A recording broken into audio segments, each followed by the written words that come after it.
Hey guys, my name is K Kalenga.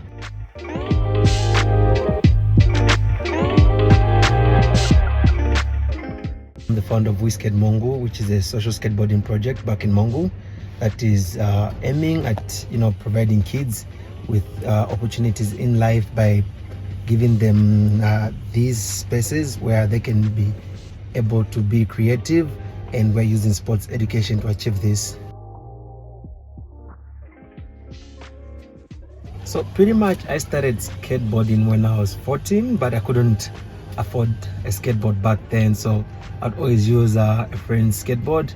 And when I was 16, I finally managed to buy my own skateboard. So from there, I'll just be skating around town. And at that time in Mongu, I was like the only guy who was skating. And then, everywhere I'd go, kids would be like, oh, can you teach me this, teach me this? Then I'd be like, yeah, sure. So, and then every time I passed by the same place where I would teach kids, I would always find them there waiting for me. And I'd be like, what, let me just, start hanging around these kids and just start teaching them how to skateboard. And it kind of became a thing. At first, it was just like, something we're doing because it was normal, we're playing. But then I started noticing that behavior from the one I found at first was kind of changing. I thought to myself, like, okay, how can I use skateboarding to impact these kids in different ways? And one thing that really motivated me was that when I started teaching, I only had one skateboard because I still couldn't afford a skateboard. So I only had one board for like 10, 15 kids. And, they hated waiting for their turn to use this skateboard. So they started making their own boards from planks and suitcase wheels. So that just like fired me up. And I really wanted to see how much I can help these kids who loved skateboarding with so much passion. And I started taking pictures of these boards, the ones that the kids made, and just keeping them in my phone. Then one morning I woke up and I thought to myself, the world deserves to see these pictures. So just went on Facebook, created a Facebook page called WeSkate Mongu, and the name pretty much came from the we, as in we're being a community that has been united, and obviously we're skating in Mongu, but it can also kind of be changed to we skate, the first west. So it's WeSkate Mongu, Western Province. So yeah, I posted these pictures. A week later, I received a message from a guy named Othman who was traveling around Africa on a skateboard, documenting his whole journey. He was coming to Zambia that week, and he was like, all right, I would like to come over and skate over to Mongu and everything like that. And I was like, you can't skate here. There's a skate park, there's a national park in between Mongu and Lusaka. I was like, yeah, I'll figure out my way. So I think a few days went by, and I was at school in the computer lab. I logged into my Facebook and I saw the message from this guy like, oh, I'm on my way to Mongu and everything like that. And I'm like, what? How are you getting here? He's like, I'm skating. Like, what happened when you reached through the park? He was like, I tried to skate through the park, but the park rangers refused me. They're like, lions are going to eat you. And I was like, and what did you say? I told them lions don't eat other lions. I was like, what? Bro, you're crazy. So yeah, he came over to Mongu. He put us in his documentary, filmed a bit stuff, posted it, and the page started getting some more traction. A year later, we received our first ever donations of skateboards from a woman called Stina and the skateboarding community in Sweden, Malmo. So she came over to Zambia, brought the skateboards. There were about 7, I think, with a bunch of shoes and other stuff. So yeah, she came over to Zambia, and that was the most skateboards we ever had in Mongu, about 7. And kids were super excited to see that. So the class grew from 20 kids to 30, 40 kids, and it kept on growing. A year later, another guy from the UK, Kingsley, his dad was actually born in Mongu, so he just went to Google because he was trying to find a way to help his native village. He came across our page, and ironically he was a skater too.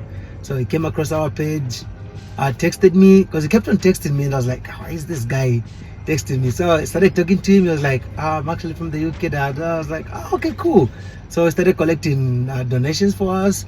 He also flew over to Mongu, that was 2019 August. He flew over to Mongu, and pretty much I think from him is where I started seeing clarity of what I wanted to do with my organization. He was talking about how he wants to make a skateboarding organization and just telling me to check out some materials and other things, and putting me onto different things. And from him, I made an Instagram page, a WeSkate Mongu Instagram page, and from there I started posting something called the origin stories. So what I'll do with this is that I started posting how I started skating, my journey, how I started teaching kids how to skate, the challenges and everything like that. And I'll tag the people who influenced me along the way. So like, you know, some people there were pretty big, like professional skaters in the US and everything like that, you know, and I'd always tag them. So like one of the people actually taught me how to skate. I used to watch him on the internet. He saw that and he kind of reposted our clip. So the page started getting more traction and more traction and more traction. I started talking to him and he was like, you know what, I'm gonna send you guys a bunch of donations. And I was like, shit, you know, my idol, I'm actually talking to this guy, and he's like, he's now my friend. It was super dope. I was really happy. So I also got invited to a skateboarding summit, just like Kingsley introduced me to it, in South Africa. And from there I met different people who are doing or are running social skateboarding projects from different parts of the world. Others are skatepark builders, and they build these skateparks around Africa for free. And I think by that time they were going to build in Mozambique. So, and then from Mozambique they're going to build in Eswatini, and then from there they're like, okay, we'll see if we can come to Zambia. So after they finished the Mozambique build, Eswatini had like restricted people from coming into the country because of COVID and everything like that. So they're like, you know what, let's try and work on your project. So pretty much the whole of 2020 started working on this project. Like, it was crazy for me because the way they told me, like, I used to post these things on Instagram and people were following and everything like that. Then I just got a message from these guys. They're like, you know what, do you want, like, we see what you're doing, would like to build a skate park, you know, we see how much you're doing for the kids and everything like that. So we started planning it out, finding everything, price, costs, tickets, and then once everything was planned, April, yeah, about 23 people from different countries, Sweden, Belgium, France, the US, Japan, Czech Republic, what did I miss? I think, yeah, Uganda. They flew over to Mongu, and there were about like 24 volunteers, and they came to build the skate park, which was pretty much done in 1 month, because they were not sleeping. It was day and night, just building and a bit of relaxing. And 21st of May 2021, the first ever skate park in Zambia was born. We're actually having our anniversary this month. So yeah, the first ever skate park in Zambia was born. Like, you know, would have crazy amounts of kids coming through to the park, like 700 to 1,000 on average in a week. Kids were coming there. These guys not only built the skate park, but they brought like hundreds of donations of skateboards. So Mongu became the skate center of Zambia, you know, and more kids were learning how to skate. Like, I guarantee you right now, you go to Mongu, give any random kid a skateboard, like 9 out of 10 kids, they can skate. So, you know, we started running our programs from there, teaching kids how to skate, put girls on. We used to run girls only sessions, and I think like the most number of girls we've had in a single session was like 80 girls coming to skate. And now we're just really pretty much, you know, focusing on trying to give opportunities to these talented kids in different ways. But right now we have some talented skater. One of them is going for the African Championships. He has a slot to, you know, participate in the Olympic qualifiers, if at all we find the funds. And, you know, we're trying to put girls on to participate in this sport, because in Africa it's not so much. If not South Africa doing it, or Ethiopia or Nigeria, not so many people are doing it. And, you know, they really have a chance to compete on that level, because there isn't much girls skating in Zambia. And our other main focus is we're trying to get a creative arts school built, you know, an informal school where pretty much, in as much as we're encouraging academics, we want to 100% encourage creativity, you know, and just them pushing their talent, their passion. And this will also try and be a focus on trying to get those kids who have dropped out of school back into school, and those who are at the risk of dropping out of school be interested in school again. So this will be called the educational lab, the Edu Lab. So we're just trying to, like, do something different for the kids, the ones from our community, not the ones that are already going to private schools and everything like that, but everyone's welcome, but the ones in the vulnerable community. So we get this done, we build this, we put a recreational facility there, get a room, throw a bunch of computer, kids learn how to digital marketing, coding, just like digital, like making posters and everything like that. And they can learn how content creating, because that's what's popping nowadays. So if we do this for them, something that's really going to encourage them, and to also do back to school classes for those that are not yet in school and want to get into school. So we do catch-up classes for them, and when kids come over to the park before they skate, try and help them in whatever subject they're suffering. So just like basic numeracy and literacy, small numbers, mathematics, English, reading, and everything like that. So what inspires me, I can say poverty. I'm just joking. But yeah, it's not really about living in poverty or getting out of poverty, but it's about living a comfortable life, and along the way as you're going, to make as much impact as you can. So pretty much I'm more interested in making a better life for myself so that I can help more people.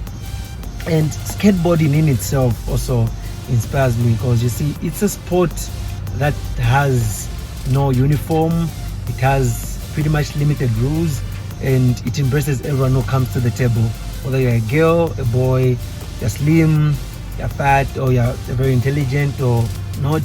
As long as you know how to skateboard, skaters can speak your language. We speak skateboarding, and in that, you see, it really brings in the unity in diversity, because you might find like a boy from a very poor background is really good at skateboarding, and the boy from a well-to-do background is not really good, and it's creating this friendship because he wants to learn from him, and it cues all these social stereotypes around it.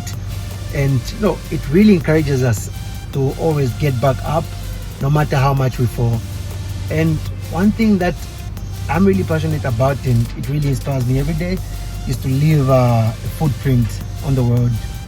People need to look back just by the world map, and they can say, like, this boy stepped here, this guy stepped here, he did this, and along the way he did this with so many people, and he carried so many people along with him.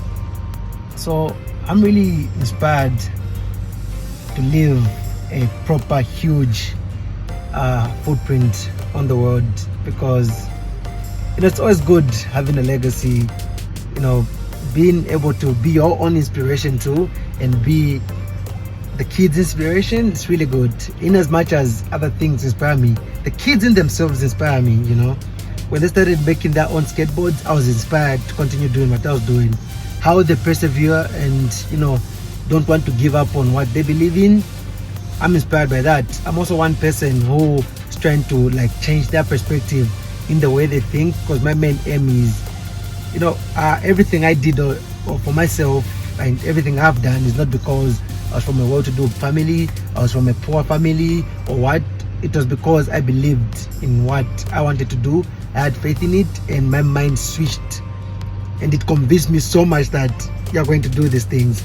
I didn't have a dime when I was 14, 16, and I decided okay, I'm gonna build the first ever skate park in the country.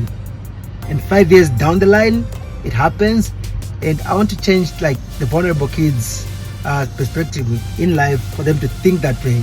When they decide okay, I'm going to be somebody in life, and they believe it so much, they're going to be that person, because that's what they're manifesting, and that's what they're speaking their life into. So I'm really inspired by the people I find around me, those people who are aiming to do change, because there's so much in the world that we need to work on. And usually people who are doing significant things or major things are usually trying to put themselves in a certain category or in a bubble, and people from the outside can't really have access. And I feel like we have so many people we look up to, and the only thing we want from those people who inspire us is for them to notice us, or for them to accept us. And for me, pretty much that's why you know, I know a lot of kids look up to me, not to tune my own horn. I know a lot of kids look up to me, and that's why I've become friends with them, like, you know, keep them really and know them at a personal level, you know. And there's people who are like, oh, you know, there's grown-up people are like, oh, you hang out with that guy, and you know, here's a kid who's like, yeah, you know, he's my homie, because, you know, I know him like that. And these people are just like to try to get in my circle, but I'm trying to influence kids in the right way, you know, like, because I remember back in high school, there will always be like the cool kids, and they would always hang around themselves. So like I decided, like, okay, I'm gonna make myself the coolest person I know, and then I'm gonna get all the misfits in society, all the kids they look up, they look down on, and those are going to be my friends, so that I bring them up and they can get the other kids that are looked up, down on, and they bring them up, so that everyone just feels cool and embraced in their own unique way. Yeah. Skating. So I'm one person who likes to stand out. I like to be unique. Not because I want to be unique, but because I'm just a misfit. You know, I wanna stand out. I wanna do the opposite of what everybody else is doing. If the cool kids are smoking, I don't smoke, I don't drink.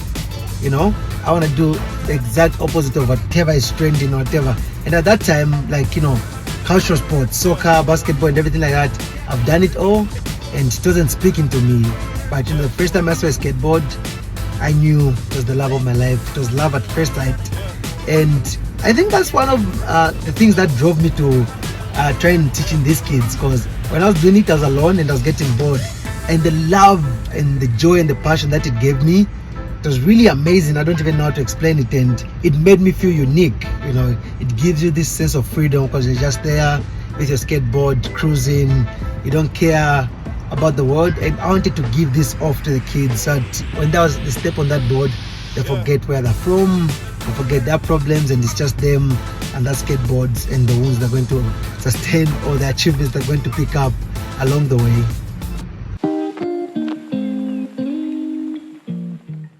So the first thing that I ever faced challenges in was actually at home. I wasn't allowed to skate. My parents hated skateboarding, and I couldn't afford a skateboard. So pretty much back in 2014, when I just learned how to skateboard, and you know, I was getting good at it, I got involved in a car accident, and I was like in the hospital for 3 months, and they told me I would never skate again. You know, I couldn't go back to skating, and you know, my one fear was just like, I just got into this, you know, I'm loving it, and now I have to give it up. So the whole time I was in the hospital, I was just thinking about like, I need to get back to skating, I need to get back to skating. And when I got released out of the hospital, you know, I was getting that special treatment from my parents, extra money at school and everything like that. So I forfeited my lunch money for an entire semester, raised enough, and bought a skateboard. And I was doing it for like 2016, 2017. These 2 years, my parents didn't even know I was skating. I was doing it secretly. And you know, but I kept on pushing no matter what, because in a place like Mongu, it's a rural town, you know, like not so many people are familiar with skateboarding. Before me, they didn't know it. And there's always, you're gonna break your leg again, you're gonna break your bones. No, we can't allow these kids to skate, this is dangerous and everything like that. But you know, I just kept on pushing, because there was a vision in my head. There was something I could see, and I was just gunning for that. And I knew no matter what stands in my way, if I have to go against my parents, I'll do it. Because when I'm 25, 23, 24, and now I don't pay attention to what my parents tell me, I'm gonna regret that I paid attention to them when I wanted to do something. So I believed in myself, and one thing I came to realize with African parents is that it's not like they don't want us to follow our dreams, they just want us to follow the safest route in life. And you know, they judge us, they categorize us like, if you're smart in school, you're done, you're going to do engineering, you're going to be a doctor. If you're like okay, or they're scared for you, or you're going to do teaching and you're going to become a nurse. They just want to keep us safe, and they're keeping us in this bubble, and that's really destroying a lot of African kids' mindsets. Because for you to learn and to grow, you need to first get out of your comfort zone, and then secondly, you know, you need to like kind of do something different. You know, don't be comfortable with whatever is put on the table for you. If you have the wildest dream you want to achieve, chase it, you know, chase it, go after it. And secondly, the there were no skateboards. When I started skating, there were no skateboards, but the class was growing. And I reached out to people like, yo, we're doing this and this. Do you guys want to help? And this, I remember like from like the first 4 years of me doing this, Zambians didn't care. My Instagram page just had like all the engagement was just from everywhere else apart from Zambia. Like the US was following us the most, the UK, and like everywhere else around Europe apart from Zambia. And I feel like Zambia has only started knowing about the skate park like recently, and just like 2021 going up. And just like, you know, you're faced with a challenge of where like, okay, you want to do this but you don't have the equipment. Are you gonna make excuses for it, like, okay, I don't have this, so you know, I'm gonna stop and I'm gonna wait for it to come? Or are you gonna go after it and actually find it? Because the universe has a way of giving you things you want. You know, if you really want it, one way or another, it's gonna happen for you. It's gonna come to you. We didn't sit back and wait. You know, we have the skate park name is called Lukabahande, which means we will be all right. So like for us, pretty much it was whatever challenge we go through or whatever we face, we're always gonna be all right. You know, from the police stopping us to skating in the busy roads of Mongu, you know, the kids in themselves trying to get out of skateboarding and finding other passions, and maybe like, you know, being influenced by friends, and the skate park in itself trying to get built, like, you know, land issues.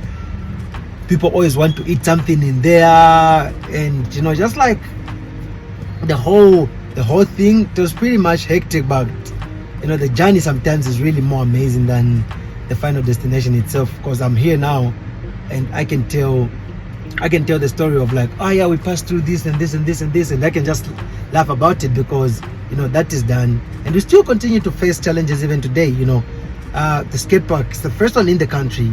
You know, it's the most happening youth sport in Mongu, but it's not funded. It has no toilets there. The government is not jumping on to like support it and everything like that. But hey, I'm not really complaining, because I know, like, you know, once I put everything in motion, like what I'm thinking, and everything just aligns, you know, it will be something that we're going to look back and say, we did this on our own. You know, we didn't really ask for a handout. We did this on our own, and no one is going to point a finger and say like, oh, we helped them do this and do that. But yeah, it is what it is.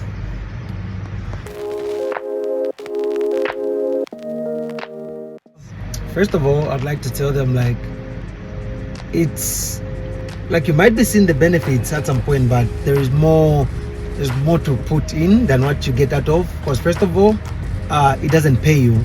You know, if at some point you're going to run out of, let's say, your ambition or your inspiration or your determination or perseverance to do it, you're going to quit. You know, it's really a hands-on thing, and it requires you to like continue pushing and pushing, because passion projects, you know, you constantly need to recharge your passion, and you know, new things need to inspire you all the time, and you always need to look back from where you're coming from. There's a lot of challenges that we're having in the community. You don't need to start big. Nothing starts big. You know, I started with 2 or 3 kids, and then, you know, we're here today. You really need to like, okay, identify a challenge in your community, and I'm actually challenging every youth out there. You know, identify a challenge in your community. Doesn't necessarily need to be a non-profit, just like, you know, and sometimes you necessarily don't always have to make money, you know. And if you're always doing something to help out people, you know, someday the right people are gonna see you, and they'll always want to help you for always giving into something, and they want to also give you, you know. But it's to really be strong and to always push and push and push and push. There's a lot of battles that people are fighting in silence, and sometimes when they want to give it up and just leave everything, you just think about how far they've come from. Because I guarantee you, like, everything in this life that we're chasing, whether you're in school studying and you're working or everything like that, first of all, everything has its own timeline, and you know, it happens at its own time, and we shouldn't measure our success with someone else's ruler. You know, we're stealing joy from ourselves, and you know, we need to know that eventually, if you keep on pushing, it's gonna happen. You know, it's gonna happen. And sometimes things really need to be put into, like, you need to pour in your energy, you need to give your everything into it for them to actually come to life and actualize. And I just want to say, like, you shouldn't put a timeline, like you should put probably like timeline to achieve your milestones, but don't put a timeline on your dreams. I thought my dream, like when I was 16, I decided I was gonna build the first ever skate park in the country. As time was going by, I didn't ask myself like, okay, when I do it, what next? You know? So the dream doesn't, I feel like when someone has one dream and it's so big, it's like that's that dream they're having at that current moment. They're going to achieve that, and then they're going to realize like, okay, I did this and it was so big. Maybe it wasn't big enough, you know, and they're going to try and find something more to do. And they should just know that there's no timeline to achieving things, and everyone should just like continue pushing what they're pushing, because at the end of the day, we're all just trying to reach one goal. Whether you're a skater, an engineer, a doctor, the end goal is one. You know, it's either you're trying to find a comfortable life, you're living comfortably, or living an impact. Because if at all I decided like, okay, skating is becoming problematic and I'm not benefiting from this, and maybe I reached it halfway of the project, maybe I just need to push a little bit more for the park to happen, and then I go to school and I start realizing like, okay, school maybe isn't for me, and the same energy that I put into school from the point I started to the point I started realizing that it's not for me, I would have poured that energy into, you know, pushing the skate park thing, and instead of me leaving it halfway and then starting another thing, leave it halfway, I would have gotten the other half and put my energy into that to finish the whole thing. Really being on this journey, it really made me realize that what set me apart from the other people, I believe everyone has dreams, I believe everyone has big dreams, and what really set me apart from other people was the sacrifices I was willing to take for these dreams, you know. And I'm not talking about the sacrifices like you need to pour in money. The first sacrifice I'm talking about is like, you know, going against your family, going against your friends. It's not like they're going to be against you forever. When they start seeing value in what you're doing, they'll start realizing like, okay, maybe it's time to trust him, you know. We need to trust the process, we need to trust what he's doing. Like, I can proudly say today, my parents are my biggest supporters, you know. They support everything that I'm doing and they embrace it. As if they're not the ones that are refusing me to skate in the first place, but I understand why they're trying to keep me in that bubble. They're just trying to keep me safe. But, you know, people need to realize like nothing is going to be handed to you. The energy, the sacrifice, the hard work, determination, perseverance you pour out into the universe is the exact class amount you're going to get into achieving your dreams.